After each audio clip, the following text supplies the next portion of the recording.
just sign it? Yeah.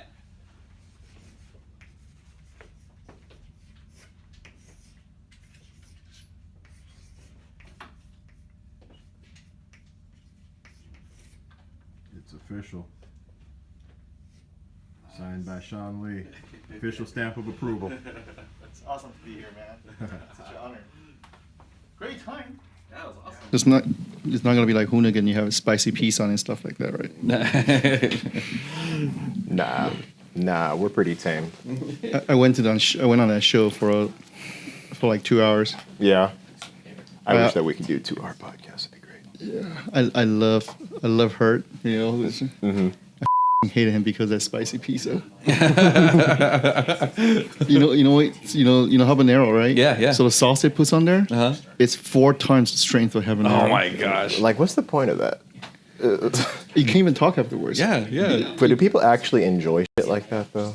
I don't think so. Yeah. You can't enjoy it. It's horrible. I think part of it has to be like it's like a macho thing. It's definitely an ego thing. Yeah. I can eat this, you know. We did 2, not 1. 2. I mean, I can take some pretty spicy stuff, but I don't go seek it out. It's not like, you know, I do like a little bit of spice in my food every once in a while, but not like that. And they don't let you say, okay, we take 1 bite and put it. No, they force you to eat a whole piece up. Yeah, it's on video. It's on Hoonigan's video, one of the episodes. Okay, I'm gonna go and check that one out. Yeah, it's like that other one where me and Cody, we were like in restroom for hours. Yeah, it can f you up for like days, actually. Yeah, actually 2 days. Do you ever try out those Ghost pepper? that ghost pepper thing? But this is hotter than ghost pepper, though. It's hotter than ghost pepper? Yeah, I mean, rating wise. So habanero, let's assume it's they actually has what they call a score level. Yeah. So habanero is like 100,000. This is like 357,000. Jeez. And you know, once you go to that spicy, it's not a substance anymore. It's not made out of natural pepper. It's actually purely chemical. The To create a burning sensation. So can't that stuff kill people? Yes, you will. Yeah, that's Like, wasn't there like some news story about a guy who like burned a hole in his throat? A hole in his throat? Yeah, No, actually, I think he burned it through like his lower intestines or something like it was that. some weird stuff. Yeah, it was crazy, but I didn't know that could happen. Yeah. 不是，你要回去你可以先回去。我开 Lightning 啊，Uber 回去啊，要 Uber back。 Oh, you're not joining us? No, he's not. He has to go back and work. It's all good. It's all, Okay. I bring back a key. My bag is done. Is the key lock? Is car lock? We're going to start a podcast. You can come in. It's outside. That's fine. Yeah. Or it's in the garage. Okay, nice meeting you. Nice meeting you. Pleasure. it's a pleasure to meet you. Nice meeting you. Thank you for stopping by. Thank you. Nice to meet you. Thank you. Thanks again. Oh, thank you. All right, so are we good? Yeah. All right, so we are live, we are rolling. What's up, everybody? You guys are tuned in to episode 29 of the Jadacast podcast. So I know that that it's been a little while. We've had some stuff to take care of, but we're glad to be back in the studio. And today we actually have a very special guest here. But you guys already know who he is. Sean Lee. So how you doing, boss? Thank you for the invite. It's such an honor to be here. Man, it's an honor to have you here on our little rinky-dink tiny ass Yeah. podcast. Don't say that. It's great. You guys, bunch of great car guys, man. I love hanging out with car guys. Well, that's kind of like the cool thing about this whole industry, whether it be cars, toys, everything like that. But it's just cool how cars are able to bring us all together. Well, like, you know, we all come from a different walk of life. True. And but we all like one thing, you know, in cars. So yeah. And it's funny because, you know, we've had people in here who are into the JDM side. We have people who are into the exotics, and, you know, some people are into the muscle cars. But, you know, we're all speaking the same language. It doesn't matter what genre we're looking at or what you're into. If it's cars, you can sit down with someone who's into a car. It doesn't matter what kind it is, and you can talk for hours. Exactly. Yeah, that's what's nice about being in this industry, because whether it's on the toy side or on the real true 1-to-1, I mean, it's, you know, you can talk for days and learn a lot of stuff and stories for, you know, nonstop stories. just with the experiences. It's just two different playing fields, I think. Yeah. But at the end of the day, there's a common denominator that kind of brings everyone together. Right. That's the coolest thing for sure. Well, definitely. And if you're talking stories, As we've found out off camera. a lot of untold story that can never be told again. He has a bank vault full of stories. Exactly. for sure. Yeah. But it's That's another podcast. yeah, for that's another day. podcast for sure. When he comes back. That probably, I don't know, maybe one day I'll write a book and tell it all. Yeah. Yeah, I don't know, that should be fun. That would be good. That'd be. I mean, shoot, you have enough. Yeah, TMZ of the car world. Yeah, exactly. So Sean, yes. for the tiny amount of people out there who don't know who you are, how about if you tell us a little bit about yourself? Okay. And so what you do in the community, how but you got started. Well, tell us about Purist Group. Well, what is that all about? I just threw a whole bunch of shit at you, but Cool. feel free to go at it. So I'm just going to tell you a story starting with me, which has been told by many people already. So when I was a kid, when I was 5, and my parents divorced, and I came from Taiwan. So immediately after the divorce, my mom came to the United States. So I never seen my mom again. So from 5 and on, I stayed with my dad in Taiwan. And my dad was, so I'm 49. Yeah, if you push back 45 years ago in Asia, it's a very male-dominant society. And so my dad's very abusive in many, many ways, mainly physical towards me. And so I stayed with him until I turned 14. And he chose to remarry another girl. And at the time, the criteria for that is I cannot be bringing into the new family. I was the only child. So wow. the girl basically say, I don't want your kids with your last wife. So my dad decided to release my custody to my mom in the United States. So at age 14, I came to the United States. So I stayed in Alhambra, and my mom already remarried another great gentleman. He's an Italian and super nice guy. But my mom at the time, throughout the years, back in the day in the old Asia world, if you divorce, it's a very shameful thing. Mm-hmm. Right. So, your whole circle, that's why later on I understand why my mom left that environment and as a woman and came to the United States by herself and not speaking a word of English and restarting whole new life here. Yes. Because he was unfortunately married to a very abusive husband. My family out there, they're gonna go crazy, but it's fine. Because I like to tell the truth. Right, so people, that's why I choose to tell the truth on Facebook. Even though my auntie, my family side reads about it, but I told them that's what happened to me, didn't happen to you. Right, So yeah. for me to tell the truth, and that's how it is. Well, we appreciate that. I mean, No, that's the way I am. Yeah. So they later on, I came to the United States. My mom was actually become very heavily into alcohol. I wouldn't want to call her alcoholic, but because that's too heavy of a word. But she does have issue with alcohol, and also she was taking a lot of prescription drugs at the same time. Because she had to suffer a heart attack and high blood pressure. So all this heavy medication to mix with a good amount of alcohol on daily basis, that's not a good combo. Right. And she probably had a depression, but at the time, you got to again push back 35 years ago. There's not that many programs to help mental health. Mm-hmm. So she didn't seek that. So she was very verbal abusive towards me, and then she always puts me down. So at age 17, I decided to run away from home. So I left the house and went on the street. It was one random fight, and my mom was telling me that the reason why I left you when you were 5 because I don't want you either. And I don't know why your dad want to send you to me. So that kind of destroyed my hope to leave my dad and see my mom, Yeah. And because my whole life I thought could change when the moment I see my mom at age 14, but no, didn't. So at 17, I went on the street, I become homeless, and then I work at McDonald's finally. And the reason I work at McDonald's is because I can get free food. And you got to know, back in the day, again, minimum wage was $3.25 or $3 something an hour. Yeah. So you can save food, 2 meals a day, and that's equivalent to 2 hours less you have to work every day. So imagine you work 25 days, and that's 50 meals Right. you save, and that goes directly to your rent. So I was living from calculating penny to penny, nickel to nickel. Wow. Yeah, That's making $3.25 an hour, and I was working simultaneously as a waiter, and also because McDonald's is not going to give you a full-time job. If you ever work in McDonald's, you know they're horrible. They're like, you coming in today for 2 hours, but tomorrow you'll have 2 hours totally different. You take the morning shift, and next day you take the night shift. They will never give you the full hours, like 8 hours a day. So you just have to use your time to schedule yourself wisely to make money. And but it's good because also back in the day, McDonald's used to toss away their food, the burger, every I think 16 or 18 minutes, something like that. Oh, really? Yeah. The burger they don't serve. You remember back in old McDonald's? Yeah. The burger is made fresh and they put it in a bin that slide into the And that's when they had the styrofoam. Exactly. Remember, there's right next to every burger. There's actually a number plates on there that tells you when hits that time. Yeah. You have to throw away those burgers.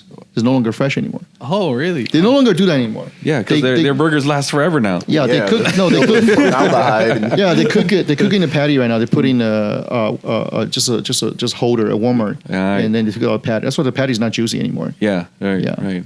So I usually take those burgers, put in a separate trash bag, and take it home and heat it with the microwave. Yeah. So that's how I started. Yeah, and from there on, and I came into the freight and shipping industries, cargoes, right? So air and ocean shippings, and I bumped into a very good gentleman who's my first boss that treated me like his own son. And you gotta know, at 17, I came here at 14. Okay, I ran away at 17. My English is not that good. Okay, and I was at ESL class. I just barely started learning ABCD. I cannot read. I cannot type. So I couldn't get a good job. So he actually hired me as a driver and delivery boy. Wow.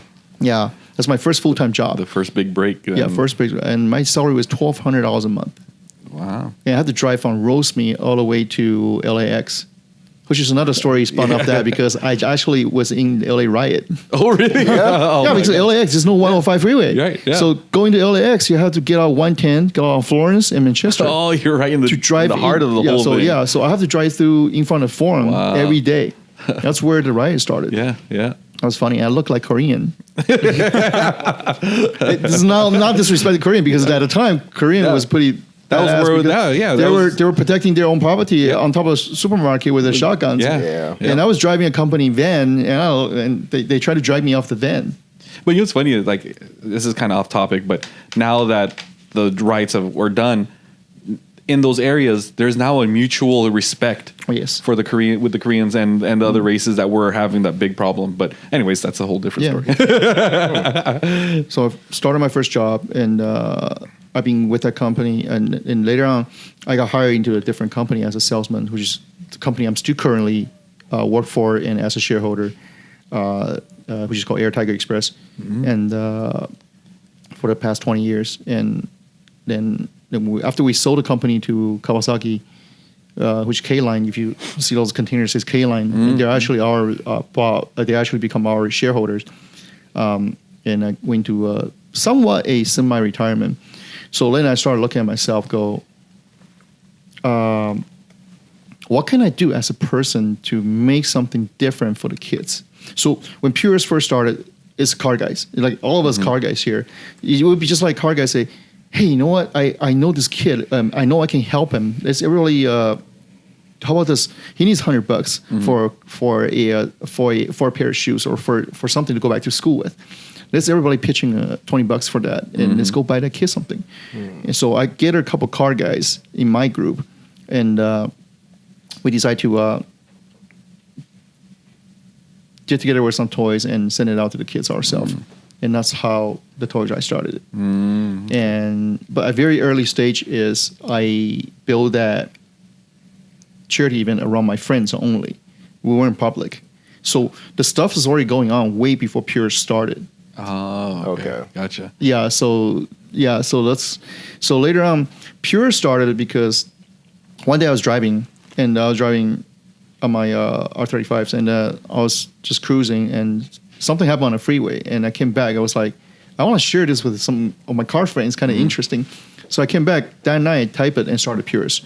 Then later on, a lot of friends like like you probably, if you know me, then you were at another, this will be like 5 more guys into Purist.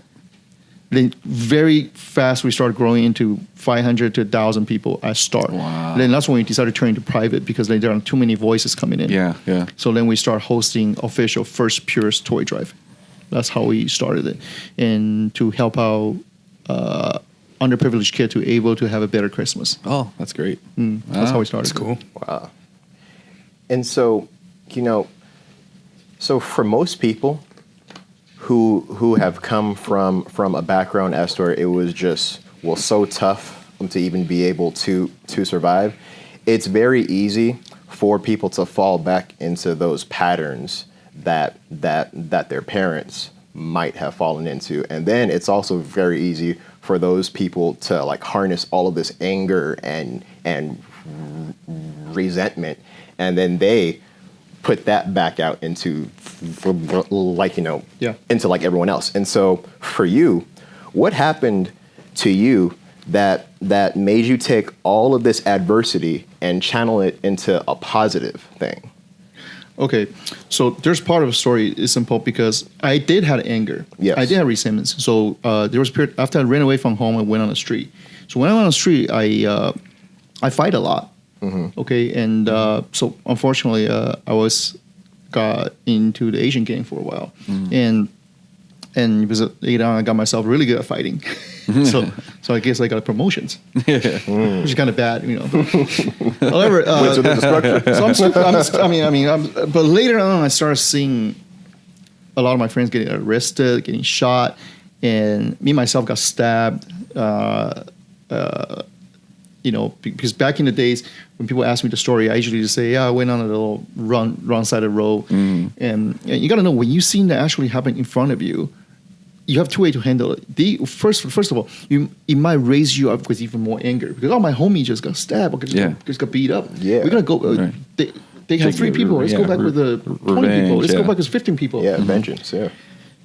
So that eventually got really, really bad, and luckily I got out of that situation okay. I didn't become like a career criminal after that, but I did pay my price, and so go back to the anger issue. I did have a period of time when I was younger. I have extremely high amount of anger. I feel my parents abandoned me, and that's when I went on the street and I become homeless. All the thing, and I blame everything on them, and there was a period of time I was very down, and that's why I go out and trying to use my anger to prove a point. A lot of people do that. They'll walk around going, F this, F that, I'm bigger than you, they're wrong, F you. But the problem is actually they're very insecure about themselves. But you must ask, how did the security come in? So the security comes in one day. It's actually very funny, okay? I never told this story about that day. So actually I was supposed to go to court. Okay? So I'm being transported by the sheriff wagon. Okay? For one of the case, it was a very young case. So we basically got into a fight. Yeah. So my friend got arrested. So of course we're in detention. Right. We need to be transferred to the courthouse early in the morning, right? So on the way being transported, and you look at it. You look at a trap. People are stuck in traffic early in the morning, right? Because you got to go to court. It's 8:30, whatever, 9 o'clock, but you're being transported, and everybody's stuck in traffic. That moment, I remember we got stuck in traffic. And we're next to a car. It was a red Honda Prelude. I don't know why I remember that. You were sitting in a bus, so you're looking down. The lady was just sitting in traffic and keep on punting on her steering wheel, gets probably traffic stopped. She's really, really just not frustrated.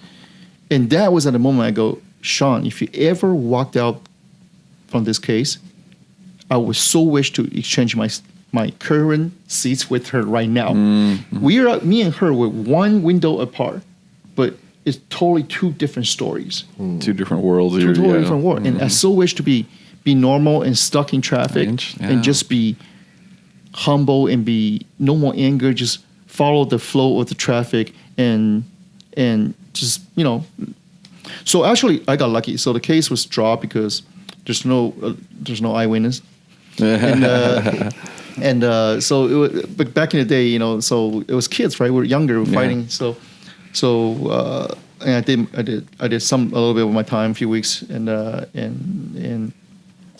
came back out, and I decided to walk out to my OG friends and go like, I am not doing any of this anymore, and but don't come and look for me anymore. Which we can't actually. We cannot see each other. We cannot talk to each other. We cannot text each other. We just can't. It's under special restriction called gang affiliations, whatever. So from there on, I decided to walk away from everything. So I walk away from everything and just focus on work. That's actually I got hired into that job as a forklift driver. So that's a cool story. And the what I'm also interested is in after that. You said you went to that second job, and then that's the job that you are now a shareholder of that company. That's like the American dream right there. Everyone, tries to do that, and you did it from the very bottom. Yes. You were, and even being underage at being homeless by yourself, you were able to do this. I mean, I commend you for that. That's awesome. I remember that if you guys follow my Instagram, you'll see that somebody recently gave me a gift. They gave me a Previa. Oh, really? Yeah. So on my birthday, 2018, one of my oldest friend, like 30-some years, he bought me a Previa. I freaking hate that car. Let me tell you why. I used to sleep on that car. So the reason why it is, I live in Rosemead. From Monday to Friday, I have to drive. If I commute every day, that's 4 hours of time on the street. Right. Totally wasted. Yeah. So what if I have a car that we're guys, right? So we're okay. We don't. And back in the day, I have no money, so I don't care about lifestyle. There's no fancy dress I have to put on. It's basically every day is the t-shirts and jeans. So I always cut my hair very short. So every day from Monday to Friday, I sleep in the van. In the morning, I'd be the first one in the office. Then I, brush my teeth, clean my hair, and went back to my desk and started working. Wow. And yeah, that's crazy. Yeah, that's how I did it. And my friend knows the story. Yeah. So on my freaking birthday, he go like, I bought you a Previa. I bought you a bed. Yeah. So they know I used to sleep on that bed. I mean, so I couldn't afford tinted windows. I put newspaper on it. Oh, wow. Yeah. Then I found a newspaper to block the heat. So I learned something. You put aluminum foil to block out the heat. It was pretty cool. Well, nowadays, like I'm like on Facebook, a group of my old neighborhood where I grew up, and every car that's parked in front of in the street that people don't recognize. Oh my gosh, that's someone's trying to squat out there in front of the liquor store or whatever. Yeah. Everyone's just paranoid. Yeah, but that's a lot of it has to do with, there it is. That's the old school. And now I'm building it. Can you believe I'm putting a lift kit on there? A lift? Are you serious? Yeah. You're crazy. People was like, ask people what's their opinion on it. A VIP, a lower. I was really stunned that. So I want to put a lift kit and put rally wheels on there. Yeah. Nice. Put some big old KC lights or Pias. Yes, exactly. That's what I did. KC lights on the front. Also cut a bumper open, put actually LED light bar across. Look at that. Off-roading and a Previa. Yeah. There you go. And so that brings us to another topic. I mean, for us all, car guys, And so, what exactly what kicked off your passion for cars? Yeah, when did that start for you? Okay, so it's really funny. So, talk about diverting anger. So, I used to love motorcycle because. Believe it or not, my very first transportation is not Previa. It's an 80cc Honda Elite scooter. Ooh. So it's just cheap. So I rode that everywhere. Remember, it's 80cc. You really couldn't go on a freeway. Yeah. But I had to go on a freeway. You drove it on the freeway. Yeah, its maximum speed is 45 miles an hour. On that. You guys ever had a Honda Elite 80? The maximum speed like 45. Yeah. And downhill, you'd probably be lucky to do 47. With the back wind. Yeah. Tailwind. So I used to. If you know what that scooter looks like, I used to be duck on that little windshield. Yeah. And there's actually an area where you put your foot in. Yeah. There, I usually stuck over there. Was it like an 80s? No, Honda Elite 80. Oh, Honda Elite 80? What year? About 84, 80? Oh, 80-ish. I think it's 80. I forgot, 87, 88. 87. Oh. I want to buy one of those back. So that's my first commute before the Previa. Yeah. So then later on, I saved some money. I started riding motorcycles. So finally saved money to buy my first motorcycle. It was actually a 600cc. Yeah. Still, I use it as a commute. Yeah. So I ride motorcycles on weekends to canyons. So later on, I got really, really, really fast. I saved my money to buy a used leather. You know, it's funny because one of my friends who started riding motorcycles first, he rode canyons and track. That's how he started his car racing career, because he learned so much of how to quick shift and all that stuff through the motorcycle, and then it kind of just progressed and evolved into street racing, not street racing, but like track. And What's his name? This was a little while ago. Oh, okay. Forgot his name. But A lot of crazy car guys, start out from motorcycles. Yeah. So that's how I started. And then I started riding canyons on the weekends. Then I'd race motorcycle for a while, and at Willow Springs. Oh, wow. And the funny thing about it back in the days, it's kind of stupid. My first time I went to racetrack, I couldn't afford trailer, of course. So I ride it there. Of course I crashed. and I have to ride a motorcycle back. Yeah. And seriously, that wild. was a painful experience. So Sheesh. it's the first time I go to track in this Willow Spring Motorcycle Club. Yeah. $70 or $60 to enter. For the weekend. Yeah, and I had to prep the bike, and but later on I was heavily into motorcycle racing. Then from there on, then I crashed a couple of times on motorcycle on the racetrack. Badly injured myself. Later I actually started competing in races. Right. Yeah, Nice. at Willow Spring Motorcycle Club, WSMC, that's what they call it. Crashed very, very badly, both at 100 miles plus. Broke every single bones in my bodies, and it was like back in the day, the jacket and the protection is not as good as now. Yeah. Plus, I couldn't afford it. I buy them used ones. Right. Yeah. Yeah. That's crazy. So yeah, that was bad. So I quit riding motorcycles. I still have motorcycle now. I just don't ride the way I ride before. Then I started wanting to learn how to drive cars. So I got into first car. Performance wise, it's a Mazda FC RX-7. Oh, really? Yeah. So I modified it, went to canyons, and figured this ride motorcycle, I can do pretty good, right? Yeah. So So I met a bunch of guys started chasing after them, and I crashed the car. Your first time? Yeah. No. I crashed that car a few months after I started running canyons. Wow. So bumping into the same group of guys again, and most of them are on Miatas and A86. So one of the guy actually, I said, I want to learn how to drive like you guys. And okay. So then he found me a Hachiroku, and then I started driving with them. And some of them right now racing in Formula D, which is I couldn't. And the guy who actually very, very close with is Andy, which is actually a Formula D judge. Oh, really? He's one of the guys that actually helped me build my Corollas and got me started driving Corollas. So off and on, I have up to almost 6 Hachirokus at once. Really? Yeah, I'm down to 2 right now. Both coupe. I just bought back my coupe that I sold 15 years ago from the same Really? guy. Yeah. Oh, that's cool. That's cool. Yeah. Yeah, the guy still has it. So perfect running condition now. That's awesome. Even AC works. That's crazy. Yeah, California. Yeah. So that's how I started with cars from A86. Wow. Interesting. Yeah. But you had told us prior to this podcast that you have about 6 projects happening I have simultaneously. Yeah, I have a total about close to 40 cars. Ooh, nice. Yeah, I have a So coming from the streets to now having 40 cars, that's pretty awesome. Yeah, so it's persistence. So to tell about anger, so I used to ride motorcycle in anger. And back in the day, it was kind of not kind of cool. But remember, back in the day, there's no helmet law. Yeah. So when you're riding so fast, I still remember.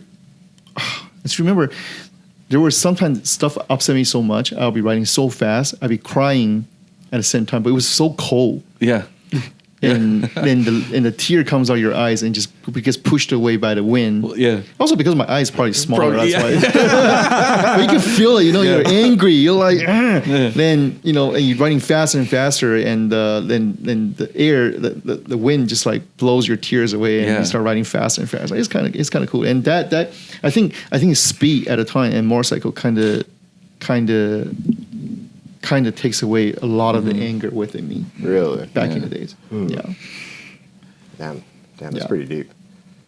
And I think I just need got to buy like a a motorcycle. mental picture of you riding and just like There's no slow helmet. motion and everything. Yeah. It was What kind of bike was it? FCR 600. Oh, Yeah. With the EXUP EXU. exhaust. That's an exhaust valve. That's cool. that's- And so, what's it like to be going 100 miles plus an hour and then just the shit hits a fan and you just go flying? I mean, Okay. if you don't mind, No, mind of course talking not. about that, because So the first crash I had was actually Willow Spring Turn 9. Okay, right at Apex during the race. I was third place. During the race, huh? Yeah, during the race. I was third place, and I actually had second place rider with basically one arm reach. I can touch him. So he was on the inside turn. I was on the outside turn. Back in the day, Willow Spring, if you ever been to Willow Spring, a big track, on the older days, the inside turn 9 Apex has a huge dip. yeah. Yeah. So actually, I was following him, trying to drive him. It was the last turn of the race. So I was third place. I was trying to push for second place, and I caught that dip, balanced on my suspension.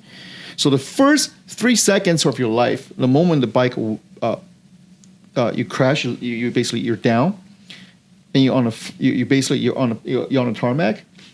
That's the longest 3 seconds because there's no pain involved on that when dropping the bike on the pavement. No.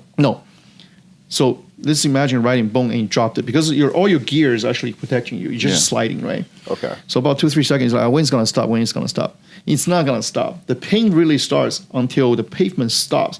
When it hits the dirt. So when you gain traction, the first thing you do is it ejects you right into the air, then slam you on the ground. Oh my gosh. Then you start becoming a human tumbleweed. Yeah. And that's where you hope. That's all you can do is hope to stop. It's not stopping. So ended up because of tumbling motions and they flip you up and down. That's when you broke your fingers, you broke your collarbones, you broke your kneecap, you broke your ankles, and you just basically.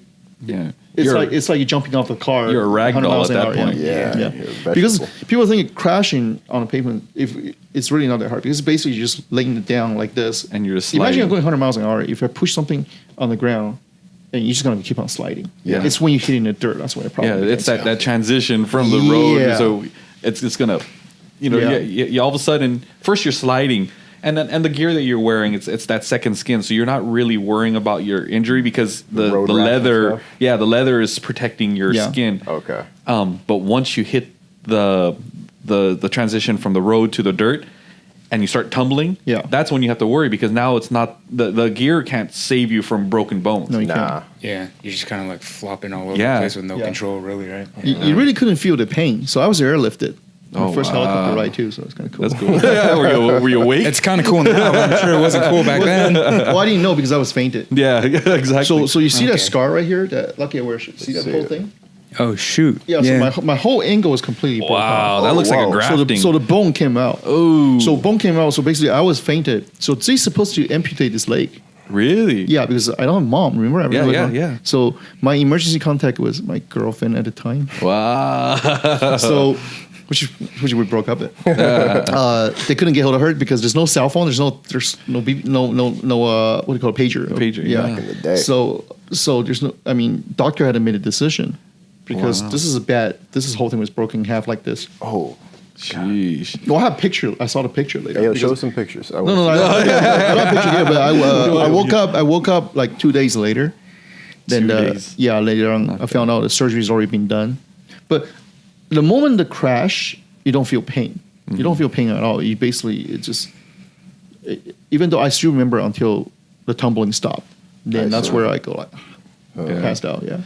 Man. Yeah, because it's almost like once you get airborne and you get slammed down, it's like it's a wake up call. Yeah. It's like, Yeah. all of a sudden you're like jarred back into reality because when you're crashing, you really don't know what's going on. Your mind's probably just like everywhere. Like, okay, what's happening? I have no idea. And once you get jarred back into your mindset, you're like, oh, this is actually happening.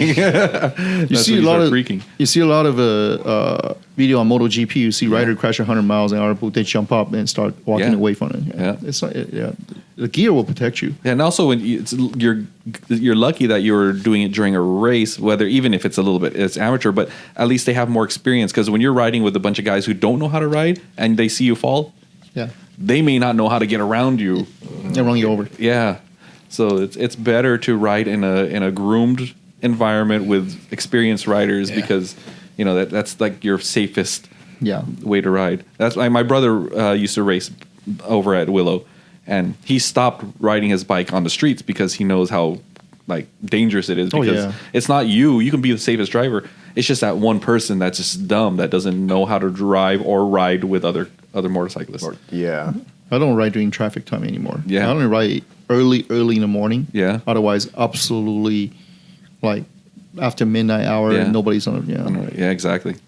It's crazy. Same with driving cars, right? It's like this spiel growing up. Your parents always give to you. You're like, but mom, I'm gonna be fine. Yeah. It's not you. It's the other drivers. the other right? drivers. It's Exactly. those idiots. Gosh. Wow.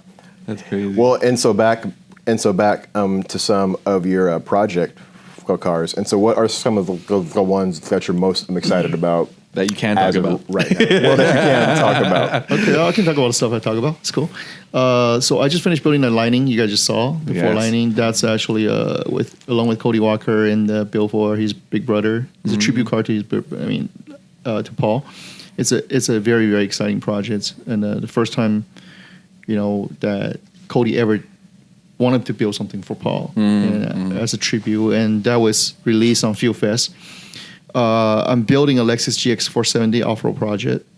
I'm building a Supra 890 that's coming in July, and also I'm gonna be building that stupid Preview I just bought. Yeah. So, And- so now are these builds your personal builds? It's my personal something stuff. that you really want to do, or Yeah. is it something because I know you're into a bunch of different types of cars. What's your thing that you're really doing for yourself that you really are excited about? None of this project is commercial. It's all just because of something I wanted to do, and these all vehicles belong to me. So we're not asking anybody to sponsor and stuff like that. So all the stuff I use, except for the lining, is actually a little bit more commercial. Right. But everything I basically pay and bought myself to the stuff I like to use, and to the So That's great. What's my favorite car? That's always the tough one. Because it's not fair, because you want to talk about favorite car. There's a couple of questions people always ask me. That's very interesting. What if you had to choose one car, out of your whole collection? Or what if there's one car you want to buy that's money's no object, right? So that type of things. But if I had to choose only one car that out of my whole collection that I have to live with for the rest of my life, I would take the 997 GT3 RS. It's not a bad pick. Yeah, not at all. Because I have a 996 GT3 as well too. It's not as hardcore as the 996. 996 is purely mechanical, no traction control, mechanical LSD. Okay, so 415 horsepower, right? So why do you choose the 997? It's just because the body is actually much more prettier. The 997 is just narrow body. Yeah.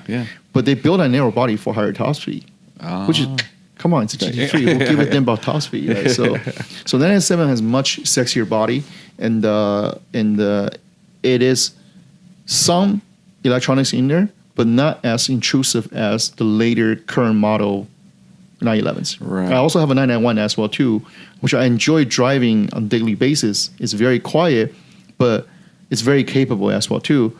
But it just, for me personally, it's not a 911 anymore. 911. We car guys.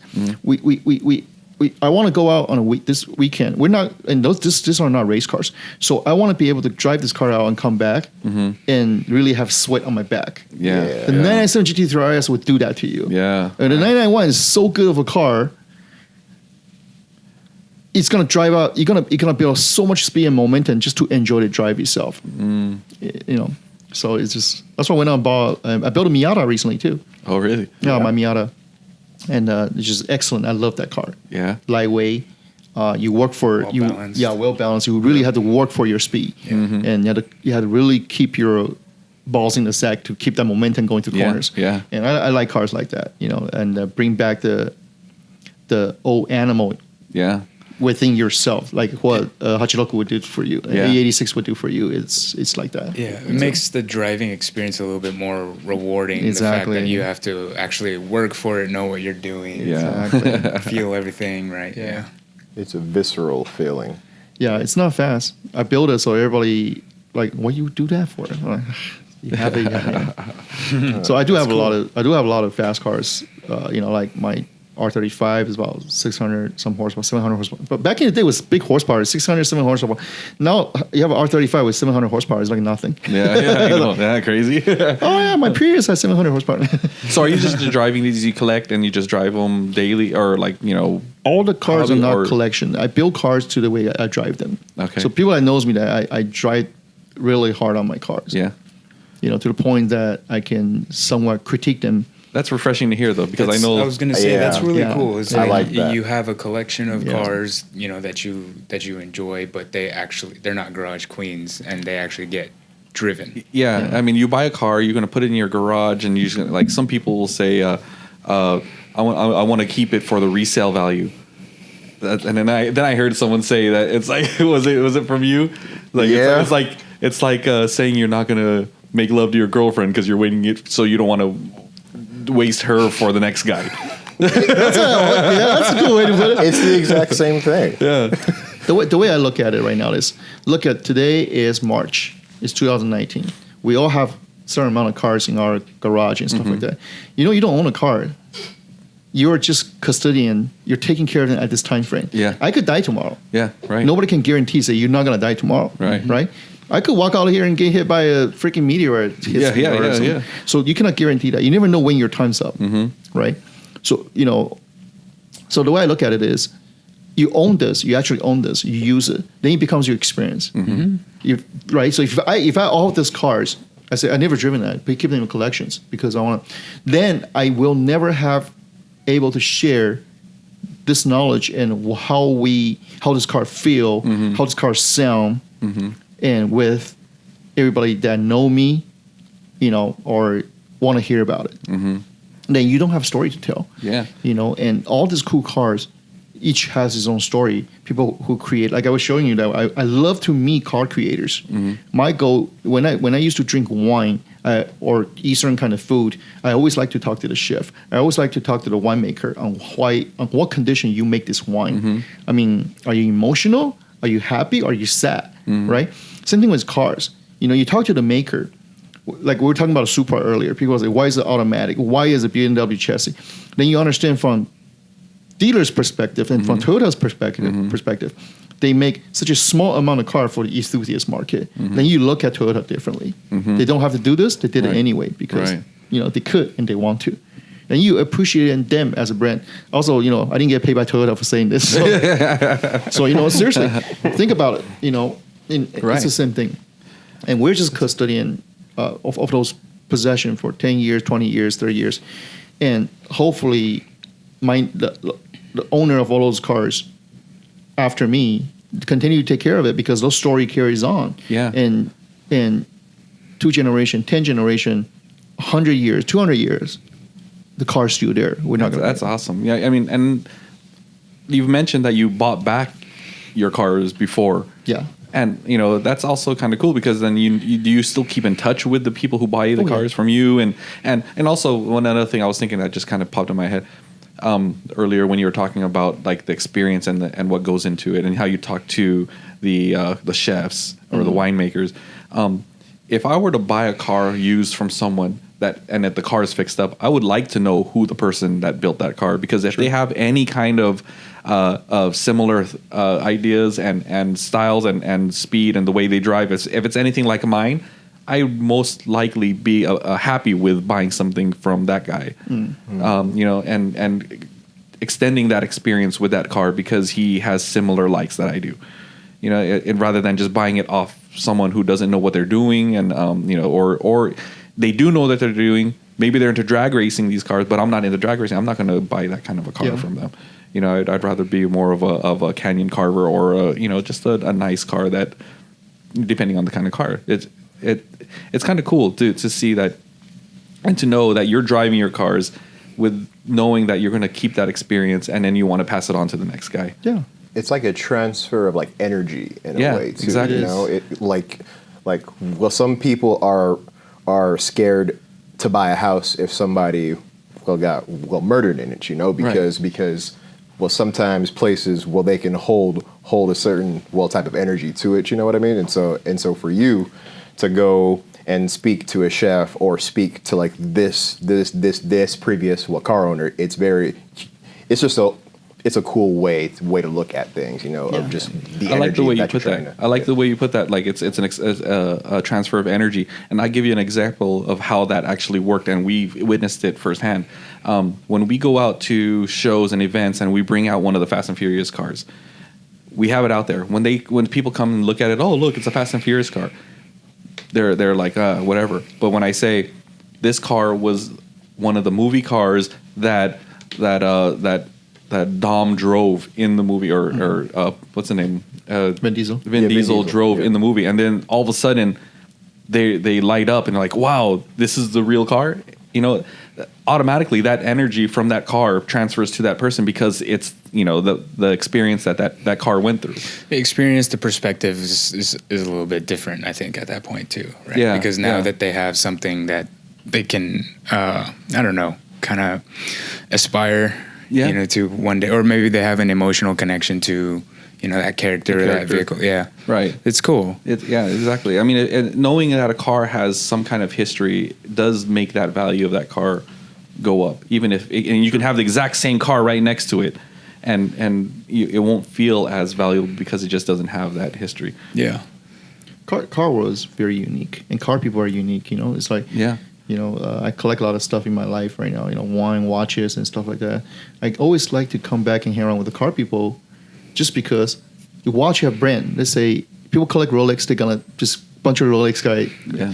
Car is different. I could be European car guys. You could Yeah. be American muscle. He could be JDM, and you know, he could be from Europe. Yeah. We can sit in a room and chat about this community Yeah. whole day long. You know, Right. just because we're car guys. There's Yeah. no. No, it's kind of, this is cool, so cool. Yeah. I'm so happy I come back to the car world and Yeah. to the community, and you know, There's almost like a special like soul, I think, even to a car, the way that it is, Yes. Yes. right? Exactly. And I think the biggest thing as car people is like, even if you're gonna move on from a particular car, it likens back to like a little bit of what we talked about, where you would think or you would hope that the next owner or whatever has the same appreciation for it, the way that you Yeah. did, right? And can, like as Sean was saying, continue its story, or maybe kind of start a new chapter in its story with that same level of appreciation. I think that's kind of the cool thing with it. But when you're talking about like watches and wine, you know, just I don't know, when I look at it, and I don't know how much of this is a bias of being a car guy, is there's that soul element to it. There's a characteristic or a personality. Every car is different, drives different, behaves different, all that stuff. And as a person behind the wheel, how much you can really control, you know, and kind of be one with it. Sounds kind of cheesy, but that's what it is. So, No, it's not cheesy at all, because if you really think about it, you know, a car versus a watch or wine, for example, a car, what kind of like in martial arts, if you're talking about, well, sword fighting and stuff like that, they teach you that it's not a sword, it's just an extension of you. Yeah. You know, a car in a lot of ways is an extension of you as well. Yeah. And so I think that if you break down all the metaphysical nature of everything, it makes a lot of sense to us at its core. You know, I fully agree with you on this one. Yeah. Yeah. yeah. Yeah. So that's why people always say, "Why don't you fix your car up a certain way?" And I go, "That's just not me." Yeah. Exactly. that's a whole nother topic. Yeah, for sure, exactly. You know, you do it for yourself. Exactly. You know, and that goes back to what I was saying. If you do it for yourself, and we just happen to have the same likes, I'm more likely to buy your car Yeah. than So someone it's else's. you categorize a group of people by associations. you Yeah, know? exactly. Yeah. So it's kind of cool. It's cool. So what else do you have got going on for Purist Group and So Purist, as you guys know, is growing very rapidly, very, very fast. And, you know, of course, last year our toy drive was pretty crazy. Even I couldn't get back in. So to all of you guys out there, waited for an hour, couldn't get in and got turned away. I'm His sorry own show. about that. I'm officially issue apology. You know, I couldn't get back into my own shows. I was stuck outside for 45 minutes trying to come back in. So don't feel and this too was bad. even before it opened. Yeah, and you know, so don't feel too bad. This year we are working on a menu, and it's still gonna be. I think it's gonna be much bigger than last year. I have to tell you guys now, and which I told you guys last year too, and come early, get everything done early to come to the show, so you won't get blocked outside. This year, our registration process is a little bit different. We're gonna have actually a sign-in process. So make sure, so we can allocate the best parking spaces for the people who pre-sign first. So Purist Group has been expanding. We've been trying to do a monthly charity event to focus on different charity now. Yeah. So I got this idea from one of the member, and instead of just hosting a car meet, a bunch of guys sit together, talk about horsepowers and cars and tires and rims, right? We're going to still do the same thing. Let's bring some purpose behind it. So we just did our very first one over the weekend. I think about 500 some cars showed up. Wow. Yeah, we get her like a couple £1,000 worth of pet supplies.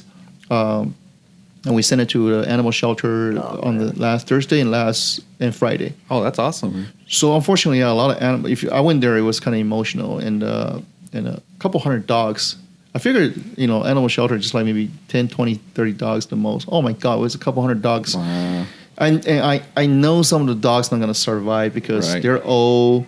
Their skins has issues, and I know those dogs not gonna get adopted, and it's just kind of sad. I'm about to start crying. We're all animal people here. Maybe not this guy over here. It is really sad. So on my IG also I do a very short I saw that goodbye to them, and it's kind of sad to walk. It really feels sad driving away and all the dogs looking at you, and they're like. I just want to take them all home. Exactly. That's what I said. I wish I have a big place, take you guys home and buy a land in Oregon or something, just let you guys run around for free. Yeah. But it is what it is. And we as a human being, we get put into society, right? Like I said again, our lifespans are so short. What do you want to accomplish in that life? Is it about money? Is it about fame? No. Is about, a lot of people think you got to do what I'm doing right now because I got to have money. Part of that is true. But also, there are people out there, they are very influential. They want to be influential with the good intentions, and they don't have a single penny. On recently I met a very special kid, 9 years old. He has 85 broken bones, and he has 19 surgeries because he has a disease that happens in his bone. So he's growing. As you grow, your bone's not growing, your bone breaks. Oh wow. Yeah. So he had 19 surgery at 9 years old, and. First time he contacted me, I want to meet you. I'm like, 9-year-old kid, I meet you. Oh my God, not a scam. So I go like, here's my number. Have your mom call me. And mom actually called me. We started talking and found out that his disease is for real. So I invited him to my man cave, and we sit down and chat. Of course, he loves cars and jumping all the cars, touching it. And then in the end, he goes like, what do you want to meet me for? He goes like, I want to host a toy drive just like you. I go, why do you want to do that? It's a lot of work. He goes, I go to hospital all the time. Kids are suffering. They're not happy. I just want to bring them some happiness. So I think 2 weeks ago, I finally went to the hospital with him, and we passed on a bunch of toys for the kids. Hear me out. This kid's so tough. So remember, he has a lot of surgery, so he has really hard time walking. Okay, but to show the other kids that make them feel better, he's not using his walker or wheelchair. He walked 3 stories, the whole hospital. We're passing out toys to every single room. This is one tough kid. Wow. He said, I'm inspiring him. Actually, he's inspiring me more than, That's awesome. Yeah. That's powerful. Yeah. You gotta know every step. If you see him actually in person, his name is Sebastian. Every step that he takes is very painful for him. And he couldn't walk straight. And so I'll show you some video after we finish. It's pretty crazy. Wow. Truly inspiring characters. He has no money. But what's cool about it is he actually went to Japan's website, found me a little Hot Wheel toy, not US Hot Wheel, but Japanese version of a Purina minivan, and sent it to me. Oh, really? Yeah, he has no money, and he did it anyway. That's cool. Yeah. That's awesome. And this is the moment that I'm proud to be part of the Purist. I never say I'm the founder. Yes, I started it, but I think I'm just a member in there because I'm building Purist for, even though I'm not here, for everybody else to continue to enjoy. It's built. You build it to last. You don't just build it for temporary things. And Purist has been around 7 years now. People knows my agenda. People know what I do for the community. So they kind of, first year people are like, he probably wanted for tax reasons. Oh, he probably want to run for office, which people knows my past history. I could never run for office. So the thing, so when people figure out you don't have end goals, and that's when people start jumping in and support you big time. And Purist does have a lot of support. And with all this support and resource, I think it's a good chance for us to really build Purist as a community for everybody and for your kids and for your kids down the road. Yeah. It's a safe environment that, imagine a bunch of car guys here hanging out. You can bring your kids and you let your kids hang out with his kids, and he's a pretty darn good guy if he stays inside a Purist community. Yeah, right. You don't have to worry about he's gonna, So that's the ultimate goal, So we're doing almost weekly or bi-weekly charity events, and a lot of people. We definitely don't have a problem in fulfilling all the agenda that's presented to me. So like the animal shelters event, we're doing back to school backpack. We're planning on that.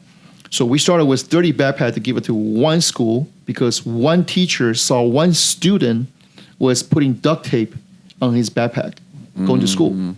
So I asked that teacher, how many more of this kind of students you have?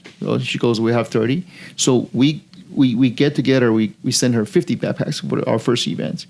Now, 3 years now, Purist is doing 15, last year we did about 15 or 1,600 backpacks, and we hand deliver to every single kid. Wow. And we're police escorted 100-car caravan directly to a location where the kids can come out. Because realistically, you probably don't want me to show up in your house. You don't know who I am. So we actually booked a place so all the kids will come out and pick up their backpacks. So I actually enjoy the backpack event more than anything else. Ah, that's cool. Then we always have the back to school. We're doing animal shelters. We're doing, of course, our toy drives, which is, I don't need to talk about it anymore. But then we're doing the homeless shelters, usually twice in a year. Usually when the weather gets cold, like October or November. But the only thing different about the homeless ones is we stop hand delivering to the homeless. But there could be so many issues coming up from that. That's the only event that we actually will send it to a shelter and have shelter handle all the supplies. Right. So that's great. Well, that's incredible, really man. Cool. But you know what? I can't think of a better place to end our podcast than right there.